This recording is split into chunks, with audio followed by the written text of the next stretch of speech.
Hi, my name is Peter Van Buskirk. I'm a former Dean of Admission, and I'm also the author of Winning the College Admission Game.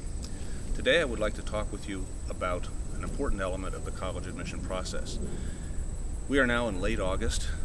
Earlier today we found that U.S. News & World Report published its most recent guide to America's best colleges, and families that are beginning to look at colleges are going to be buying these magazines, these books, in record numbers.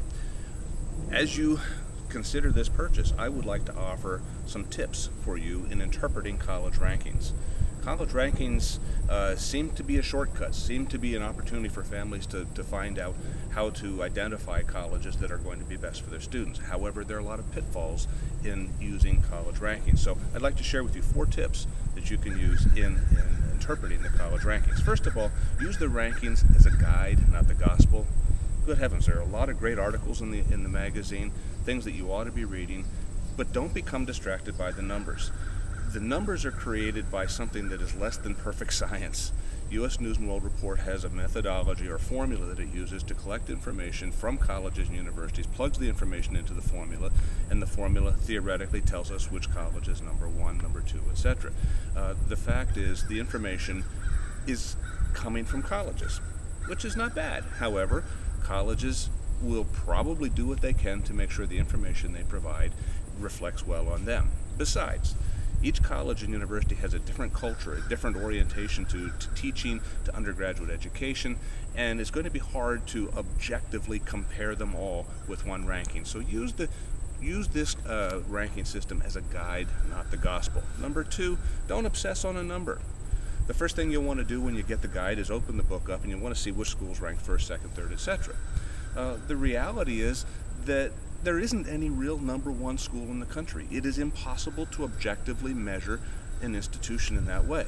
There are lots of number 1 schools. In fact, there is a number 1 school for every student who wants to go to college. When you focus on the number, you lose sight of all of the other possibilities that are out there. So be careful not to obsess on a number. Number 3, don't change who you are in order to get into college. If you're fixating on numbers and the rankings are guiding you with regard to colleges that you should consider, all of a sudden you become destination oriented. You become focused on a particular set of schools because they are ranked highly in the guide. As a result, many students begin to try to make themselves over into the image of what they think the deans of admission at those schools will want. The reality is, deans of admission want to see you. They want to see the authentic person. So it's really important that you don't change who you are to get into college. Do what you do best. Be the best you can be, and then find schools that make sense for you. Don't allow the rankings to distract you in that regard. And finally, the 4th tip I would like to offer you is this.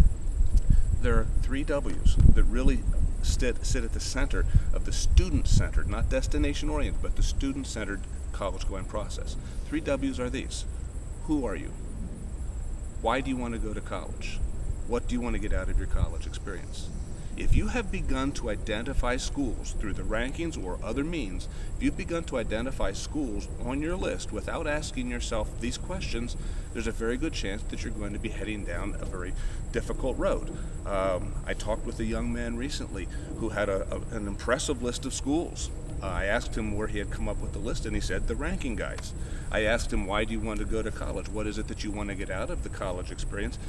And his responses took me in a very different direction from the schools that were on his list.